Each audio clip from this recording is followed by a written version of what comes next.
To make quick edits on your WordPress site, first go to the page you want to edit. We're going to do the home page. And check that you're logged in and you've got this black editing bar at the top of your page. Click Edit Live.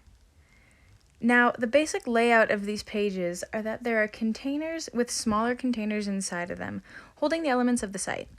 You can see here's one container, inside of it is the text box. To edit, hover over the pen icon of the item you want to edit and click it. Come to the left here and you'll see the editing options. Say we needed to change what this text said. And then once you've made your change, you have to click this big blue Save button in the top right corner to make sure that it saves. And once you're finished editing the site, hit the X and exit to front end of the page, and that will take you right back to where you started, looking at your page edited with your toolbar at the top.